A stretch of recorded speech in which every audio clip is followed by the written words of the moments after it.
Media ఫీల్డ్‌కొచ్చిన తర్వాత ఇంత పాడుతున్నావు పాటలు, ఇంత రాసావు పాటలు. మరి ఇప్పుడెందుకు పాడట్లేదు? అదే టైం దొరుకుతుంది. బట్ ఇగ మనం దాన్ని ఇప్పటి గూడా నుంచైనా స్టార్ట్ జేస్తారా? చూద్దాం. అది కాలక్రమేణా మనం ఏదైనా టైం దొరికినప్పుడు ఉత్తత్తనే అనుకుంటా బండి నడుపుకుంటూ పోతున్నప్పుడు ఓకే.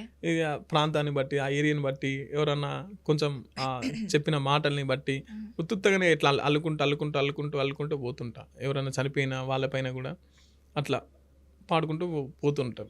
ఓకే. అంటే మీరు సాంగ్స్ పాడినప్పుడు కానీ, రాసినప్పుడు కానీ, మీ ఫ్యామిలీ మెంబర్స్ ఎలా ఫీల్ అయ్యేవారు? సపోర్ట్ చేస్తారు మంచిగా. అంటే పర్లేదు. ఎట్లా అంటే వాళ్ళకేంటంటే మదిగాడు ఈజ్ గుడ్. హ్మ్. మదిగాడు ఏది చేసినా మంచిగా చేస్తాడు.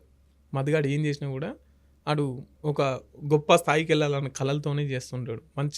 ఇప్పుడు మా ఊర్లో ఉందనుకో, మా ఊర్లో నా లెక్క బతకడానికి కూడా ట్రై చేసే అది లేదు. ఇప్పుడు ఎక్కడో మారుమూల పల్లెటూరులో పుట్టి ఈ స్టేజ్ వరకు వచ్చినాం. మనకెనక బ్యాక్‌గ్రౌండ్ అంటూ ఏమీ లేదు.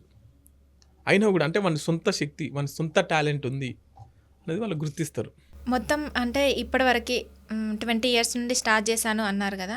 ఎన్ని సాంగ్స్ రాసుంటారు? ఇప్పుడు అంటే నేను లెక్క పెట్టని చాలా ఉన్నాయి. దగ్గర దగ్గర 50 పాటల దాకా రాయొచ్చు. ఓకే. అంటే నాకు గుర్తున్న వరకి. ఓకే. ఆ 50 పాటలలో మీకు బాగా పేరు తెచ్చిన పాటేంటి? పేరు తెచ్చిన పాటలంటే చాలా ఉన్నాయి. బట్ నేనంత వాటిని నాదెట్లుంటదంటే ఏదో పేరు కోసమో, దానికోసం కాకుండా ఇంగ ఇప్పుడు 'జవహర్ నగర్' అయితే బాగా సంచలనం సృష్టించారు. అక్కడ ఓకే. మొత్తం అందరూ కలిసి పాడుకోవడం, ఇట్లా పాడుకోవడం. ఇంకెట్లుంటాయంటే నా పాటలు రీసెంట్‌గా ఒక లవ్ సాంగ్ రాశా. ఓకే. 'యువత మీన'. ఓకే. మా కోసం. అందమైన ఓ ప్రేమ ఏదమ్మా నీ చిరునామా, నీతో గడిపిన కాలం బతుకంతా నింపెను శాపం. అందమైన ఓ ప్రేమ ఏదమ్మా నీ చిరునామా. లవ్ ఫెయిల్ అయిన తర్వాత, ప్రేమను విఫలమైన తర్వాత అప్పుడు ఉంటుంది అందమైన ప్రేమ. తర్వాత బతుకంతా శాపం అయిపోద్ది. ఒక్కసారి విడిపోయిన తర్వాత కమిట్మెంట్ లేని ప్రేమలు ఉన్నప్పుడు విడిపోయిన తర్వాత ఈ ఎఫెక్ట్ జీవితాంతం పడుతూనే ఉంటుంది. తలుచుకున్నంతసేపు ఇది ఒక నరకం, యుద్ధం. ఆ కమిట్మెంట్ ప్రేమ, అందమైన ప్రేమ ఎక్కడుంది చెప్పి ఈ రోజులల్లో. ఇంకా మీరు దేని మీద రాశారు పాటలు? అంటే నేను ఇంకా చాలా రాసా. బట్ నేను ఎక్కువగా ఈ ఎర్రజెండా పాటలు అంటే నాకు చాలా ఇష్టం.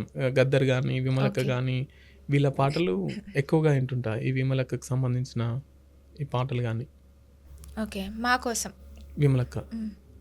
అప్పట్లో బాగా వాడుకునేది. ఈ పాట అందరికి తెలిసిన పాట, అందరికీ వచ్చిన పాట. ఆడుదాం దప్పుల్ల దరువేయిరా, పల్లె తెలంగాణ పాట పాడరా, ఎటు చూసిన టీవీలా లొల్లే కదరా, మీ పని పాటలన్నిటిపై దాడే కదరా, ఆడిన సింధోళ్ళ ఆటల కోసం, పాడిన పద్యాల జాడల కోసం, ఆ పాత రేకు ప్లాస్టిక్కును తగిలేయ్యరా, నీ తోలు బాసాలను మోగించరా, ఆడుదాం దప్పుల్ల దరువేయిరా, పల్లె తెలంగాణ పాట పాడరా.